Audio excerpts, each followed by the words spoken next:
ហើយសួស្តីបងប្អូនអរគ្នាខ្ញុំឈ្មោះប៊ុនម៉ាសប្តាហ៍ខ្ញុំរស់នៅរដ្ឋ California សហរដ្ឋអាមេរិកដើម្បីយើងបើកឡានមួយបាននៅក្នុងសហរដ្ឋអាមេរិកតើយើងត្រូវចំណាយទៅលើអីខ្លះអញ្ចឹងខ្ញុំនិយាយដំបូងបងប្អូនអរគ្នាខ្ញុំនិយាយថា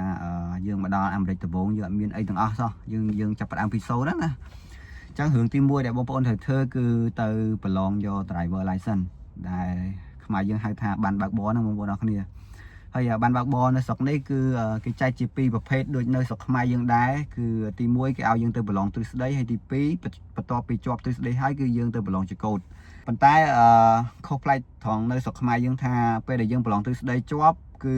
គេអត់មានឲ្យកតាសអីទេប៉ុន្តែនៅស្រុកនេះគឺគេឲ្យកតាសមួយឲ្យយើងបើកជាមួយនឹង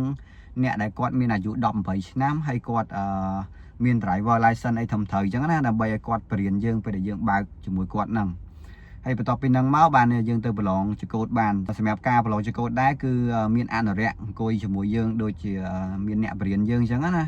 តែនៅស្រុកខ្មែរយើងអត់ទេយើងបើកតែឯងទេបន្ទាប់ពីយើងបាន driver license ហើយបងប្អូនអរគ្នាគឺយើងសម្រាប់ចិត្តទិញឡានហើយទិញឡានហ្នឹងគឺយើងមាន2ប្រភេទទី1គឺយើងទិញផ្ដាច់សម្រាប់ការទិញផ្ដាច់ដែរបងប្អូនអរគ្នាគឺបើសិនជាយើងមានលុយសុទ្ធគឺគេអត់ខ្វល់ទេទោះបីយើងអត់មាន green card ក៏ដោយយើងមានតែ passport ខ្មែរក៏យើងអាចទៅទិញបានដែរបងប្អូនទាំងអស់គ្នាសម្រាប់ការទិញផ្ដាច់ទេណាតែសម្រាប់ការបង់រំលោះគឺគេឆែកទៅលើ credit បងប្អូនទាំងអស់គ្នាគេឆែកទៅមើលថាបងប្អូនហ្នឹងធ្លាប់ធ្វើការមិនអីមិនអញ្ចឹងណាអញ្ចឹង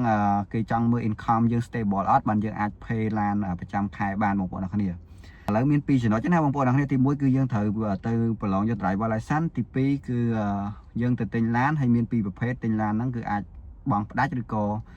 បង់ប្រចាំខែហើយសម្រាប់ចំណុចទី3គឺឡាននៅស្រុកនេះបងប្អូនអរគ្នាគឺតម្រូវការយើងមាន insurance បើសិនជាក្នុងករណីយើងអត់មាន insurance ទេយើង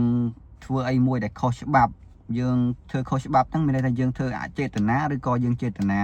បើសិនជាប៉ូលីសគេចាប់យើងបានគេសួររក insurance យើងហើយបងប្អូនអរគ្នាបើសិនជាយើងអត់មាន insurance ទេអាហ្នឹងគឺយើងខុសច្បាប់ហើយ insuranceពេលដែលយើងអាសាបុកគ្នាអីចឹងគឺវានឹងឡើងថ្លៃបងប្អូនអរគ្នាពេលដែលយើងបង់ប្រចាំខែហ្នឹងបើសិនជាយើងធ្លាប់ crash បុកគ្នាយើងធ្លាប់ខុសអីច្រើនដងអញ្ចឹងមាន insurance ខ្លះគឺគេលែងលក់ឲ្យយើងហ្មងបងប្អូនអរគ្នាដោយសារអី insurance ហ្នឹងគឺវាជួយ co-pay យើងមានន័យថាពេលដែលយើងខុសឧទាហរណ៍ថាយើងបុកឡានគេខ្ទេចមួយយើងឡានគេឈប់ចោលឲ្យយើងជិះសុកបុកឡានគេខ្ទេចអស់អាលីងអញ្ចឹងយើងត្រូវ pay amount ឧទាហរណ៍ឡានហ្នឹង 50000 ប៉ុន្តែ insurance វានឹងជួយចេញយើង 40000 យើងចេញតែ 10000 ទេបងប្អូនអរគ្នាប៉ុន្តែក្នុងករណីហ្នឹងគេចេញឲ្យយើងម្ដងហើយហ្នឹងណាបន្ទាប់ពីបងប្អូនទាំងអស់គ្នាដោះស្រាយអាហ្នឹងហើយគឺ insurance យើងនឹងចាប់ផ្ដើមឡើងថ្លៃគឺហើយអ្នកខ្លះបុកគេពី3ដងអញ្ចឹង insurance លែងលក់ឲ្យព្រោះអីមានណាគេអង្គុយតែចេញលុយថ្លៃ insurance ឲ្យយើងឯងបងប្អូនទាំងអស់គ្នាហើយបើសិនជាយើងមានបញ្ហាប៉ូលីសឆែករកមើលយើងអត់មាន insurance ហ្នឹងគឺយើងអាចជាប់ទោសទណ្ឌបណ្ណៃជាលុយគេឲ្យ ticket ឬក៏ឈានទៅដល់ការដក driver license អីចឹងណាបើសិនជាគេរកឃើញថាយើងខុសខ្លាំងអញ្ចឹងបងប្អូនអរគ្នាហើយសម្រាប់ចំណុចចុងក្រោយចំណុចទី4គឺទៅលើការបង់ពន្ធប្រចាំឆ្នាំបងប្អូនអរគ្នាគឺវាដូចទៅនៅស្រុកខ្មែរយើងដែរដែលបងប្អូននឹងស្រាប់ហើយនៅស្រុកខ្មែរយើងគឺយើងមាន sticker 4ជ្រុងធំយើងបិទនៅខាងឆ្វេងឡានយើងនេះចិត្តកងឡាននេះប៉ុន្តែនៅស្រុកនេះគឺគេ design sticker ទូចទេបងប្អូនអរគ្នាពន្ធហ្នឹងណាគេបិទទៅលើផ្លាកលេខវិញហើយsticker នឹងដែរគឺគេធ្វើឲ្យវាប្លែកទៅតាមឆ្នាំអញ្ចឹងណាឆ្នាំឧទាហរណ៍ថាឆ្នាំ2025នេះគេ design ពណ៌ក្រហមអញ្ចឹងបងប្អូនហើយឆ្នាំ2026គេធ្វើពណ៌ខៀវពណ៌អីដែលលិចកុំឲ្យគេពិបាកមើលអញ្ចឹងណាឧទាហរណ៍ប៉ូលីសជិះពីក្រោយយើងអញ្ចឹងគេមើលផ្លាកលេខទៅគេថាអូខេឡាននេះបង់ពន្ធហើយសម្រាប់ចំណុចផ្សេងទៀតមានដូចជាការដូរព្រីងបាតឡានការចាក់សាំងឬក៏យើងដូរកង់ឡានអីចឹងណាបងប្អូនយើងជិះច្រើនឆ្នាំអញ្ចឹងយើងដូរកង់ឡានអីចឹងអាហ្នឹងយើងកិច្ចអត់រួចទេយើងត្រូវតែចំណាយហើយរឿងដែលសំខាន់មួយទៀតគឺយើងអាសាយកឡានយើងចូលទៅក្នុងក្រុមហ៊ុនបងប្អូនអរគ្នាដើម្បីគេឆែកមើលគេតេស្តមើលមកចប់អញ្ចឹងគេតេស្តមើលហ្វ្រាំងឡានគេតេស្តមើល gear គេតេស្តមើលប្រអប់លេខគេតេស្តមើលខ្ចៅខ្ចងយើងជាមួយនឹងអា tire កង់ឡានយើងហ្នឹងបងប្អូនអរគ្នាព្រោះនៅស្រុកនេះយើងប្រើ freeway ច្រើន freeway ហ្នឹងគឺជាផ្លូវមួយដែលគេបើកលឿនណាបងប្អូនអរគ្នាហើយអត់មាន stop ទេអញ្ចឹងfreeway នៅស្រុកនេះគឺមកទៅអញ្ចឹងណាឧទាហរណ៍ថាមកទៅកំពង់សោមអញ្ចឹងគេមាន10 lane អញ្ចឹងណាហើយមកវិញគេមាន10 lane អញ្ចឹងទៅអញ្ចឹងបើក្នុងករណីឡានយើងឧទាហរណ៍ថាឡានយើងមានបញ្ហាអីរបូតខ្ចៅរបូតកង់របូតអីអញ្ចឹងវាមិនមែនមានបញ្ហាគ្រោះថ្នាក់ទៅយើងទេបងប្អូនអរគ្នាគឺគ្រោះថ្នាក់គេមក10 lane ហ្នឹងបងប្អូនអរគ្នាអញ្ចឹងភាគរយច្រើននៅស្រុកនេះ បើសិនជាមានបញ្ហាគឺបុកបន្តកតុយគ្នាព្រោះម្នាក់បើកលឿនហើយ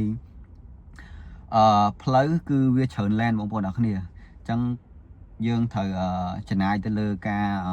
ថែទាំឡានយើងណាដើម្បីឲ្យគេឆែកមើលគ្រប់សពអញ្ចឹងពេលយើងចូលទៅក្នុងក្រុមហ៊ុន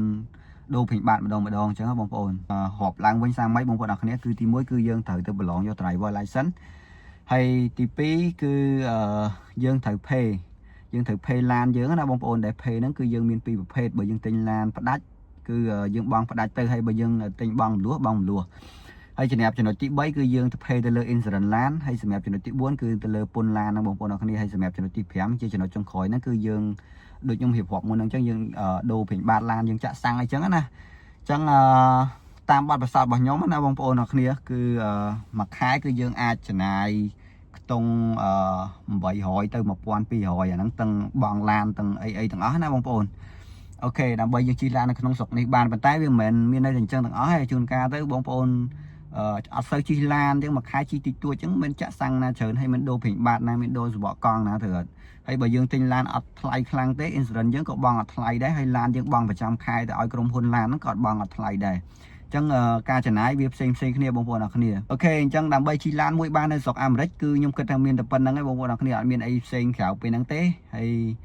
អរគុណបងប្អូនអរគ្នាសម្រាប់ការទស្សនាហើយយើងនឹងជួបគ្នានៅក្នុងវីដេអូក្រោយទៀតបាយបាយ